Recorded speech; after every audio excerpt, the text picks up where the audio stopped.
I've actually been talking with a lot of my clients right now about down dating. So instead of updating everything, going back to what we experienced with our grandparents, but really like bringing in color, eclectic stuff. That's the one that reminds me of my childhood, my grandparents, and I want that. And really just going back to what's going to make you happy, what's going to Yeah. make you feel comfortable.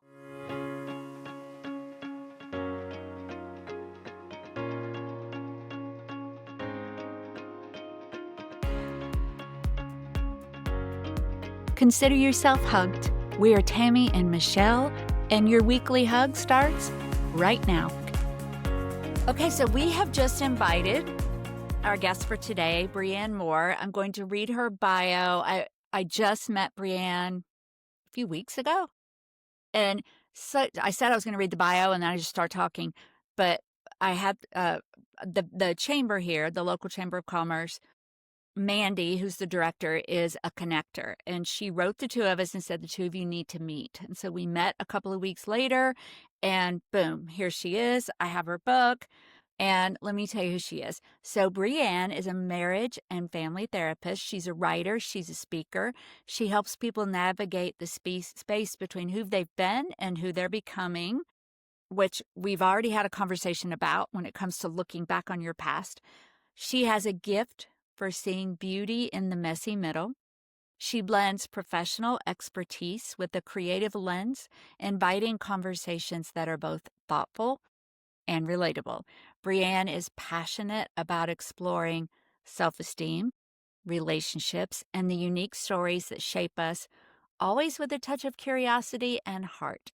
Outside of her work, she enjoys spending time with her two Australian shepherds, Joe and Teddy. I think I saw pictures of them, didn't I? Yes, and staying active in her community. So, welcome, Breanne, to Yay! the little comfy podcast studio. And I know this is Michelle's You. first time meeting you. Yes. So thank you for having me on. I'm excited. We are And so excited. Yes. Tell us about like you shared the story of the headboard before you actually like came into the studio, and it's your great grandmother or your grandparents, it probably went further back, but from my grandparents' farm.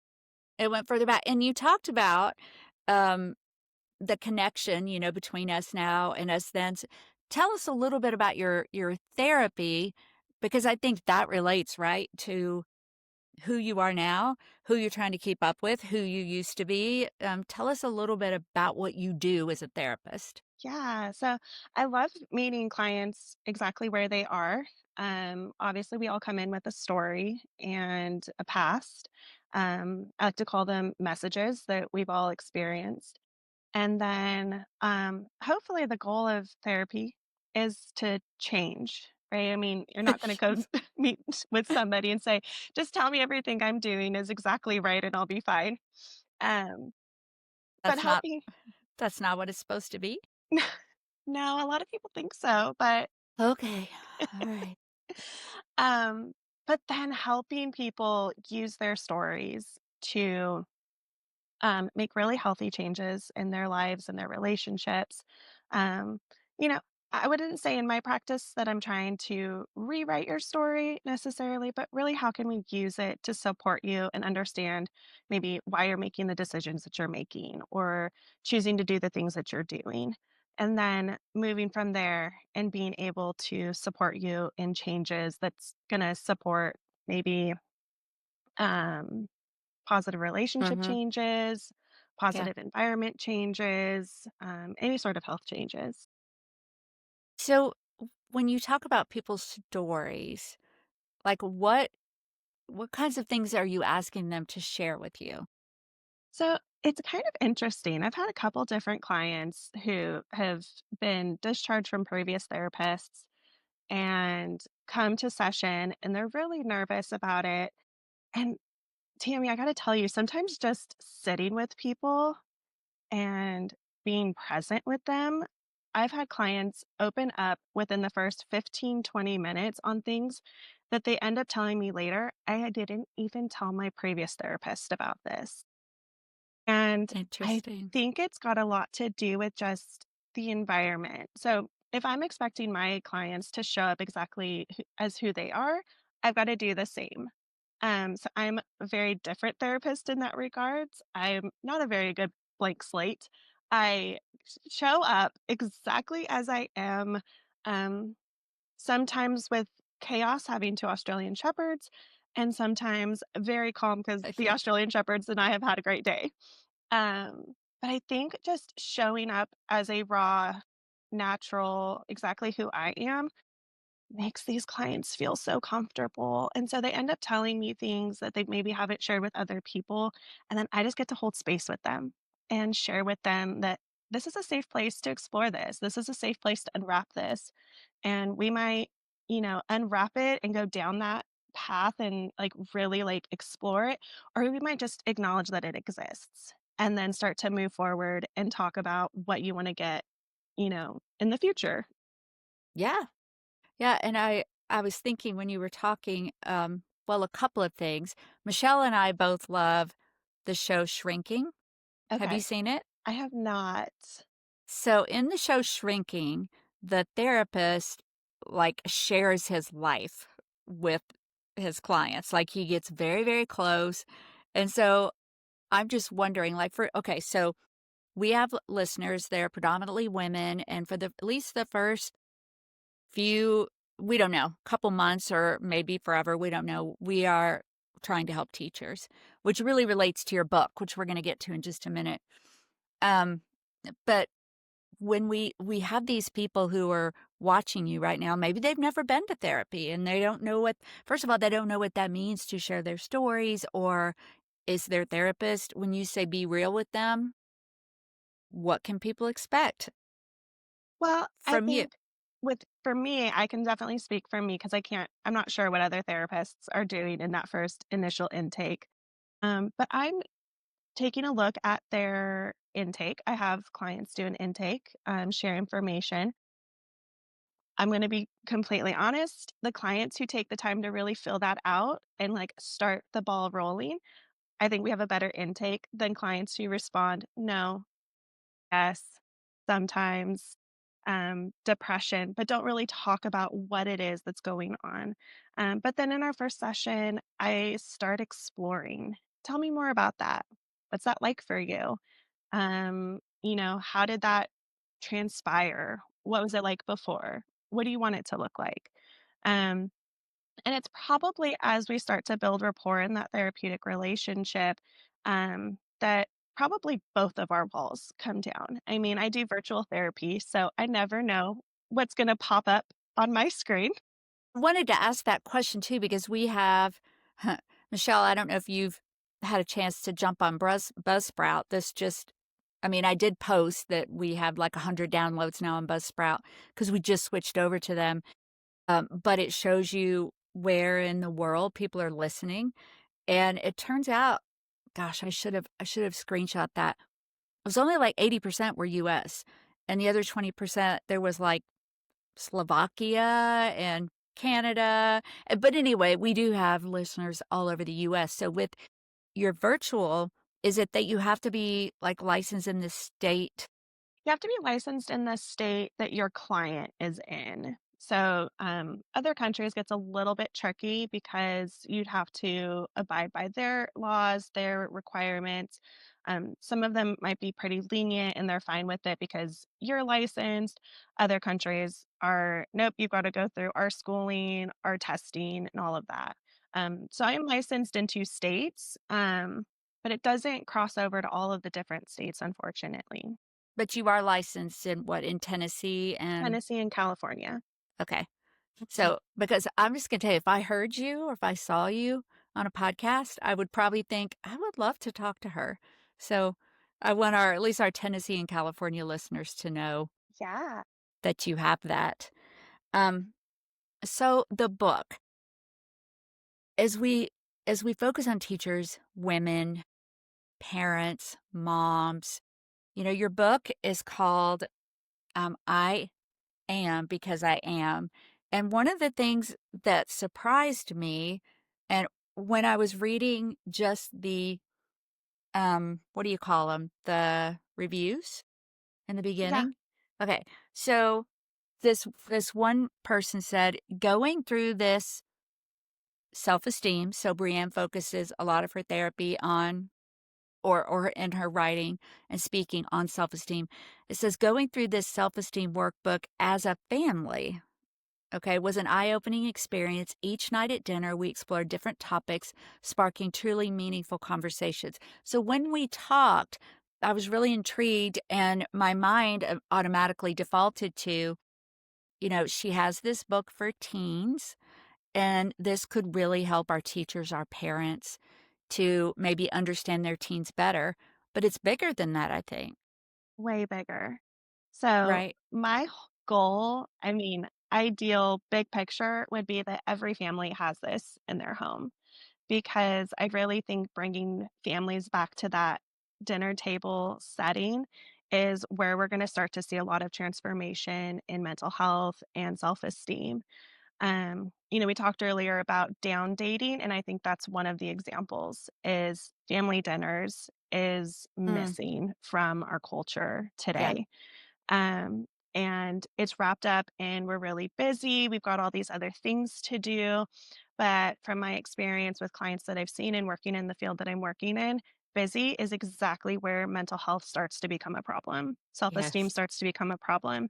Um, so having that reviewer do it with family was so important because you start to see where there are gaps in the family unit, gaps in the family conversations, gaps in the family lifestyles, and being able to have that conversation. And I think that particular individual even found out that, like, oh, I'm not the only one in my family that has a hard time with self-esteem, or I'm not the only person in my family who doesn't have it all together all the time.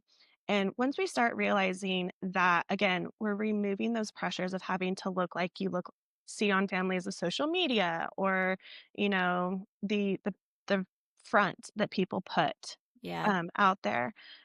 So it's huge. I think this book has such a potential of obviously being a great introduction to teens about what is healthy self esteem and what does it Yeah. look like. But Do you think also, there's been a shift, like, with self-esteem, like, over the past decade? Do you think it's harder now for adolescents when it comes to developing self-esteem? And if so, is that why would you say that? That's I a would thing? say yes. A lot of it, I think, stems from social media. I've recently had the algorithm popping up on my phone, and it's like, oh, remember when social media was just for your friends? And I was like, oh my gosh, I remember when it was just like my dorm room friends, my college friends, and like maybe family that I didn't see very much. And now it's the person that you met at a coffee shop. It's the person, and not always bad. Yeah, I think it's interesting too, because, like, when you sign up for social media, I don't know that the thought crosses your mind that there's probably always gonna be a negative comment. There's gonna be Hmm. lots of positive, but there will be negatives that come Hmm. from it that you have to dismiss or whatever. I don't know that we sign up thinking that, but it's gonna happen. Yeah. That, Michelle, that just, first of all, Brianne, I haven't heard that comparison before about when social media started out was just for your friends. I never even have heard that before. But with what you just said, Michelle, it seems like there should be, and this is something that would fit that bill, to train these kids before they get on social media how to process and problem solve and what their self esteem is about and what it is not about. Is that in the schools? No. I Not mean, at really. home would be the great place, Hmm. but, is it Yeah. happening I there? think part of it is not removing. Right? I mean, I'm not sitting here saying everybody's gotta go back and no longer have social media or do that, but how can we make sure that we're using it and not gonna be affected by the things that are on there? Because 'cause you're absolutely right. We can't control the negative comments. We can't control, everything that we see from other people, but can we control how we're going to respond to it or how we're going to teach our younger generations to say, oh, that person said a negative comment. Well, guess what? It's just a negative comment. It Right. doesn't reflect who you are. It doesn't change your value. It doesn't change your worth. And it doesn't change anything about who you are. Yeah, that's Do you so know, I good. know go ahead, Michelle, Oh, sorry. no, I just Go said ahead. that's so good. I mean, it's such an important part of being Mhm. on social media is to understand and be able to process that. Yeah. It is, and parents and teachers both. I think when we want to help our kids with their pain, a common response to a child telling us, someone said this about my hair or whatever, is to simply say, well, they don't matter. Your hair is beautiful. But that's not particularly helpful because it dismisses the fact that that was hurtful instead of helping them process.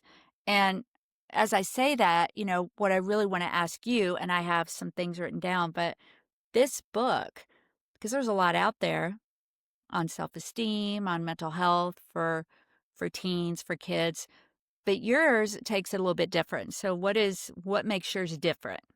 So mine does come from a biblical perspective, going back to being created in the image of God, and that our self-esteem is determined at that moment of conception. We can go into the science of it or, whatever, but that's when your self-esteem is really We'll determined. have to have you back on for that. We'll Sounds go good. in from, conception, well, post-conception. But anyway, go ahead. Yes. So, but I really think that the difference between this book and so many others is it focuses on who you are as an image bearer of God, being created for a purpose, and that is the root and the only need for the self-esteem. Doesn't matter what your family says, doesn't matter what your friends say, doesn't matter what society says. When God created you, knitted you in your mother's womb, that is when your identity, your self-esteem, your value, your worth was planted.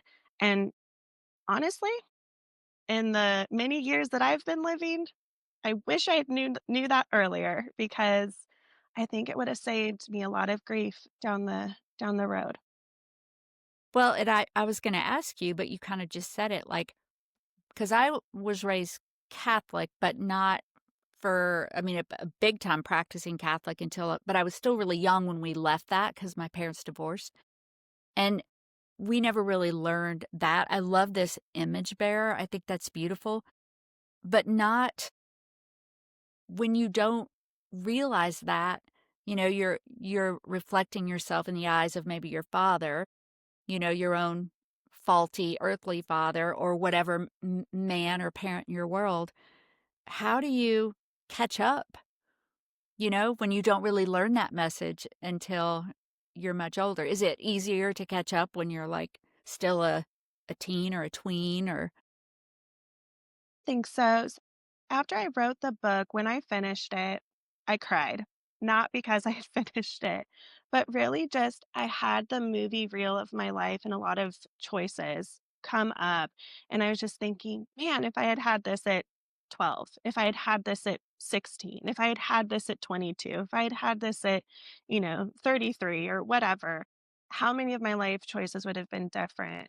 And I would say probably since writing it, and, even going through the process of writing it and living it out and practicing it and catching those thoughts or those ideas that my value is somehow wrapped up in the external factors.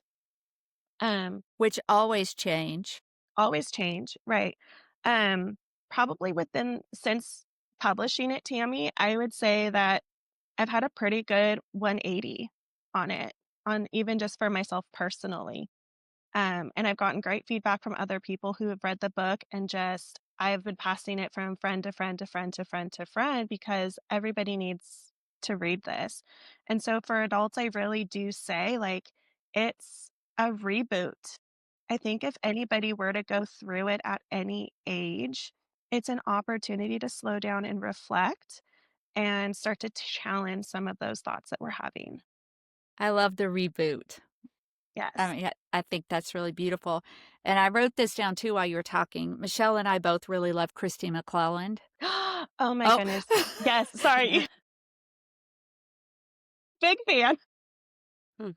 Big fan. Michelle and I went to the feast, Awesome. has it been 2 weeks? Y Yes, 2 weeks in Atlanta. We went to the one in Okay. Atlanta. My goodness. It was, and then I'm really gonna make you jealous now. Tim and I are going on Are um, you doing the Israel trip? we're doing the Italy cruise. Oh my goodness. We couldn't quite swing the Italy or the Israel trip because that's quite a bit more expensive, but the Mhm. Italy cruise, so we'll be going to Ephesus and different parts in Turkey and Greece and Rome. So, yeah, that's very exciting, but she then you know this. She one of the things she talks about is I can't remember exactly how she worded it, but you don't really learn something until you give it away. So when you talked about writing the book and, like, giving that and practicing that and, God can do that with you in an instant. Absolutely. Absolutely. Um, and actually her book, Jesus and Women, I'm doing it just right now. We're doing it right now. We are. so good. Oh my goodness. For Michelle, me, that was life-changing. tell her about your So I, attended the same church that Christy McClellan attended, and so before she joined Lifeway, I got to do Jesus and Women with her in person at our church, like, in kind of it wasn't a very small group, but again, in person in one of the rooms of the church, so Mhm. super exciting. That is before it so was cool. like an actual publication. Right, That's yeah. awesome. I love that. And she invited me and I couldn't go.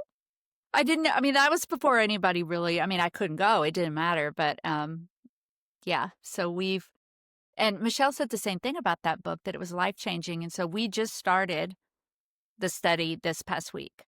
Awesome, awesome.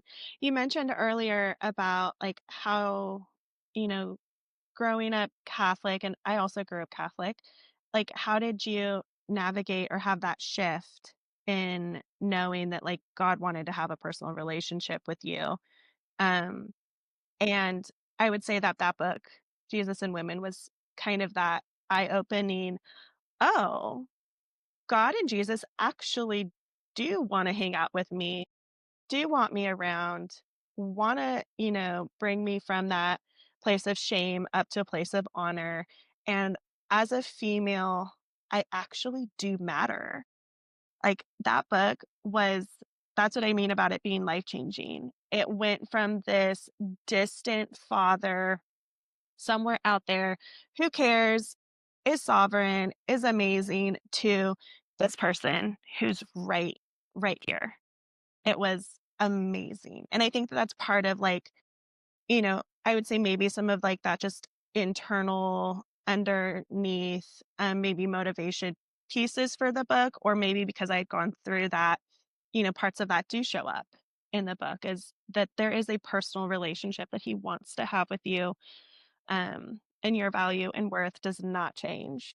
I'm so excited to I am. I'm just very excited. I just finished the first video and then I'm kind of working through some of the other stuff.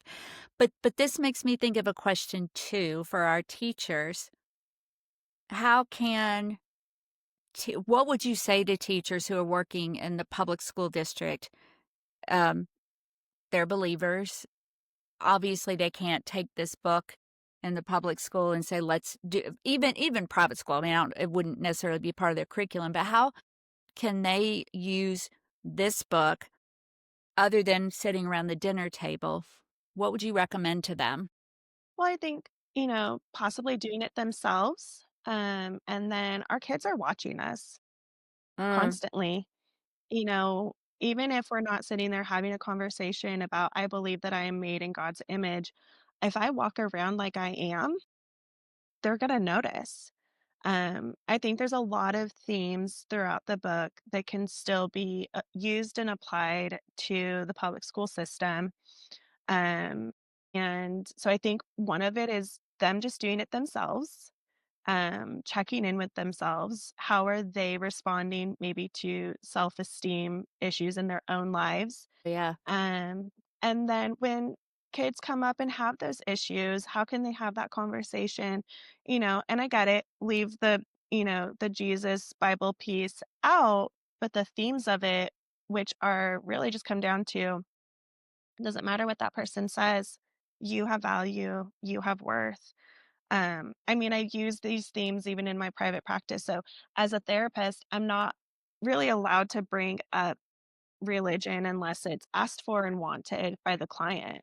Um, and so I do have to sometimes share these same things with clients that don't want a religious lens on it. And I'm able to. I'm able to meet them and say, hey, that happened. I know that it stinks. I know that that's hard. And guess what? It doesn't change who you are or that you have value or that you have worth. That is so powerful. I've put down a few page numbers of just a few things that spoke to me. One in particular, um, this was on page 59. It says, "Iron sharpens iron."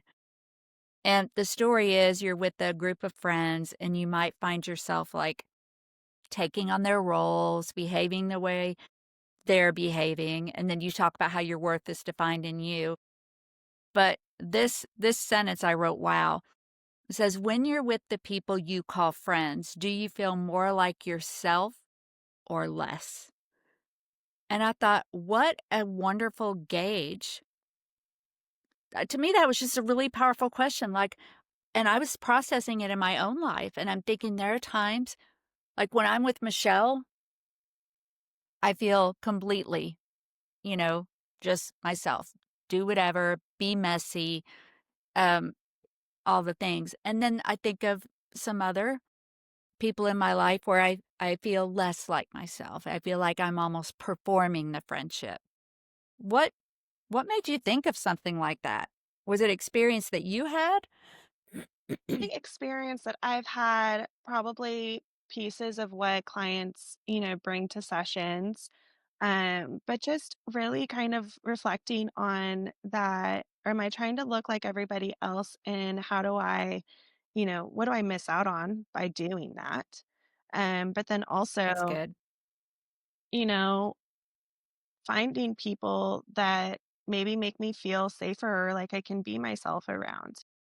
And that's a great topic for even teachers to maybe bring into the conversations. I mean, when kids are creating their cliques at school and, maybe being bullied or um, maybe having a hard time fitting in, are you trying to fit in with the wrong crowd?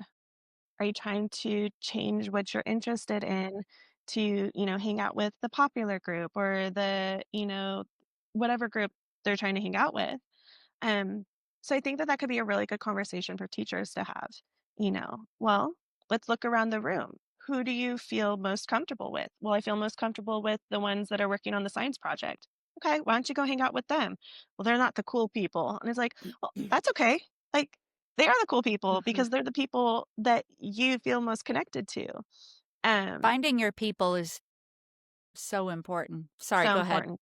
Yeah, but I think that's a great conversation piece to use is, when you're hanging out with people, do you feel more like yourself or like you're performing? Yeah, I love The Big Bang Theory. Um, Same. it's okay. So we've got I think we're Christy, finding our we've got people The right Big now. Bang Theory. Huge part of my I like I've seen one of this I went to an episode to watch a taping when we lived out in California, but I'm listening to the podcast right now, and they have Big Bang Theory podcast. Jessica Radloff has written a book, and she talks about a lot about the shift. When that show came out, one of the things that speaks to people so much is just the fact of everybody's different and finding the people that make you feel like you. Mhm. And that's she was saying that, and several of the guests have said that's the power of that show is just finding your people, you know, and It's being okay. it's such And a there's cool people. Yes. it's such a powerful message because adolescence is such a time of finding yourself. and change and kind of finding that group that lets you be you and change and grow. And even knowing that just because you move from one group to another, that it doesn't have to be a big deal. So many times it is such a big deal. There are so many emotions, but just moving from one to another because it better fits is natural and not something that means anything's wrong with anybody. When you've moved to a different Group, yeah, friend group of group. friends. Mhm. I guess it's kinda like dating, right? Like, you're probably not gonna stay with the whole person the same time when you're young, you're learning, maybe? Yeah, and Michelle, I don't know if Breanne knows this about you, but Michelle's a psych nurse practitioner, and for years, she's worked just with youth. And what do what do you think about like, how do you handle, like, the talking about the self-esteem issue when you see young people? Do you have a chance to do that? Are you talking to me? I'm sorry. Yes. Uh, so Sorry. so yeah, yeah. I mean, absolutely. I think especially during that time period, it's a huge part of who they are. I mean, if you look at like developmental stages, that's where they are, right? Their peer group's really important to them. They are trying to see what they like, what they don't like, who they want to be. They don't completely know yet. And so talking about that and that it's okay to change your mind and it's okay for someone not to like you and it's okay for you not to like someone. Yeah, that's right. Well, I had one more thing I just wanted to bring up because one of the things that I thought made your book really special, first of all, it's biblical.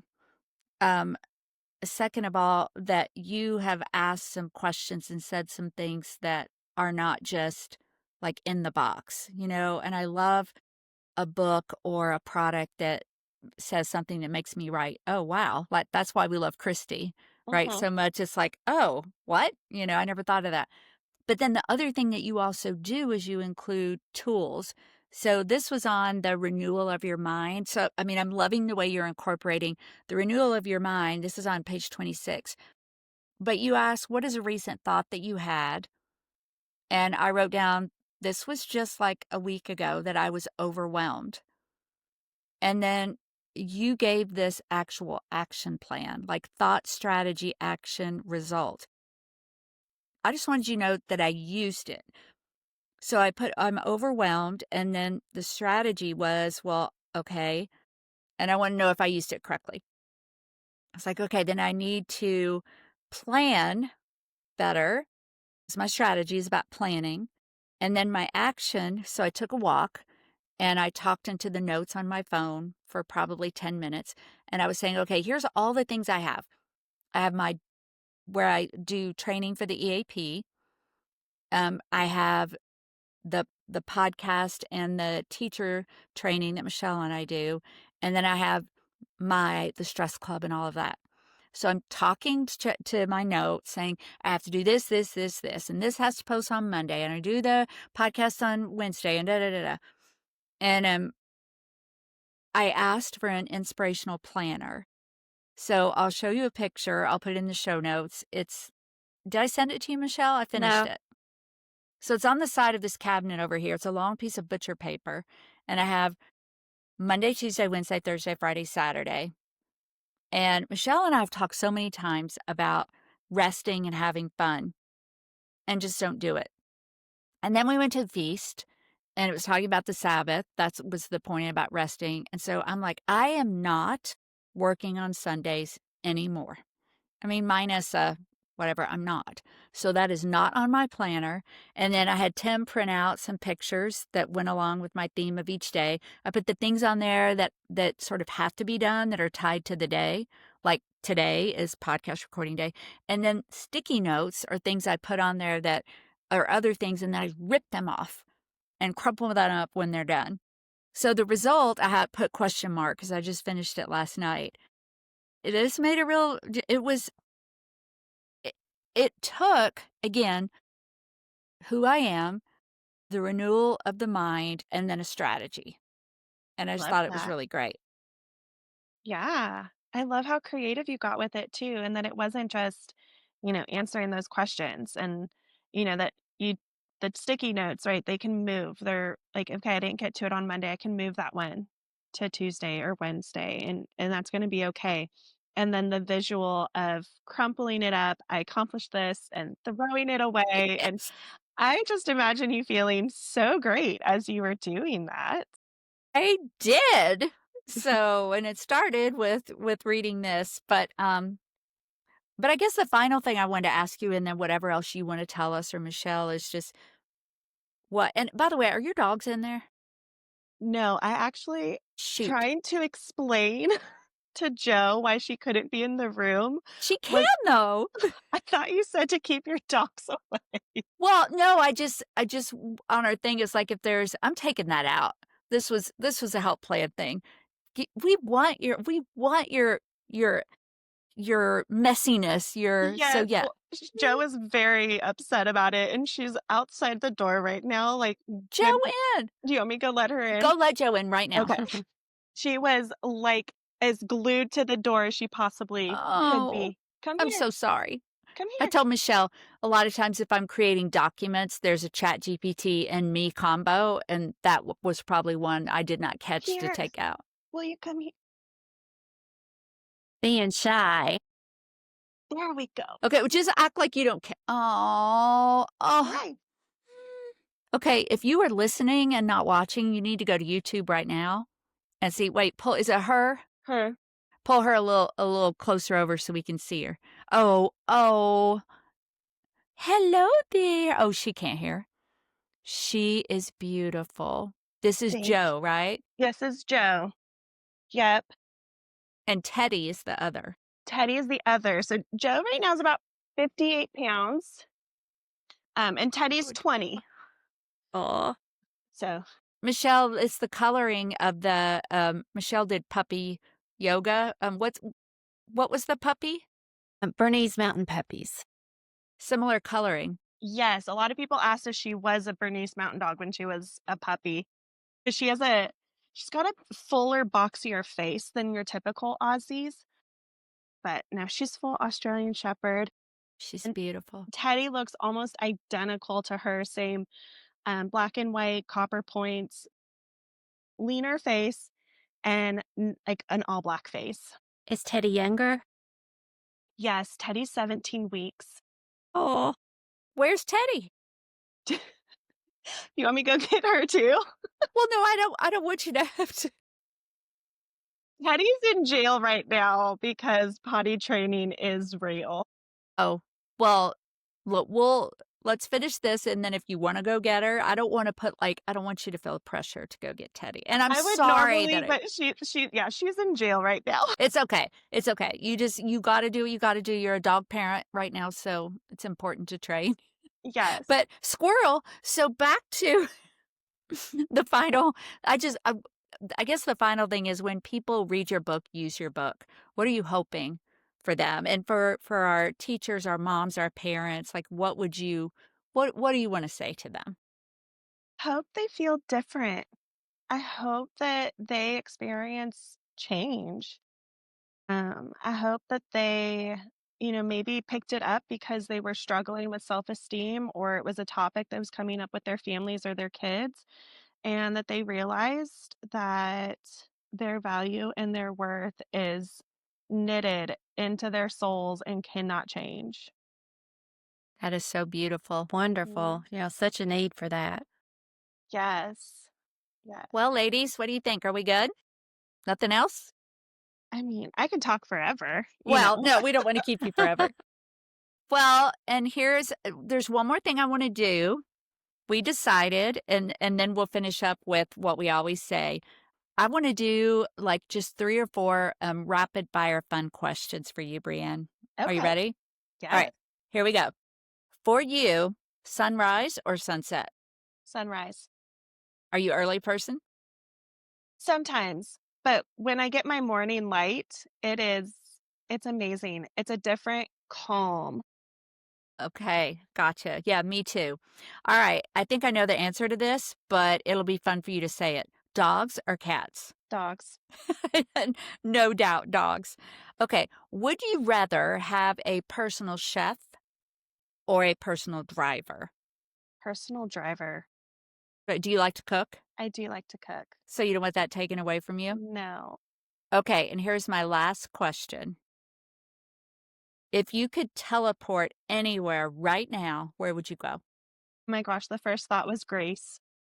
Grace. Like, Greece.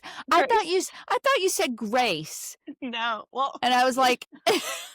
I My thought first she's very spiritual. Yeah, the time that I was experiencing grace would be great to teleport to that. I actually so you were talking about the trips with Christy, and I got to go on a trip. It was going through, um, it touched on the second missionary journey of Paul. So we flew into Thessaloniki, and then we went to Philippi, Crete, um, Ephesus. Oh my gosh, we went everywhere, and it was so fantastic. It was absolutely fantastic. Um, we went to where they believed that Lydia was baptized. I think that's in Acts, like, Gosh, 19, and it was so amazing. And then it was with a group of about 30 people, and at the end of it, all 30 of us looked at each other and we're like, "We travel with you guys again." Like, and that was amazing. Everybody was just got along, and then it was with my church family from California, and so getting to see them and meeting new faces, it just if I could do that that's where trip again or, like, a version of that trip again, it'd be amazing. that sounds fabulous. Well, we will stay in touch over, especially, I mean, probably before you and I are meeting again for breakfast in a week or two, but we'll stay in touch with pictures when I'm in Greece Yes, and all the things. yes. Well, you are amazing. I think you're going to be a world changer, a people changer, doing the work of God. So, what we do when we finish is I say, until next time, and then together we say, consider yourself hugged. It's Awesome. awkward and it never goes right. Okay, so are we ready? But it's fun. All right, ladies, until next time, Consider yourself yourself hugged. hugged. There we go. Yay.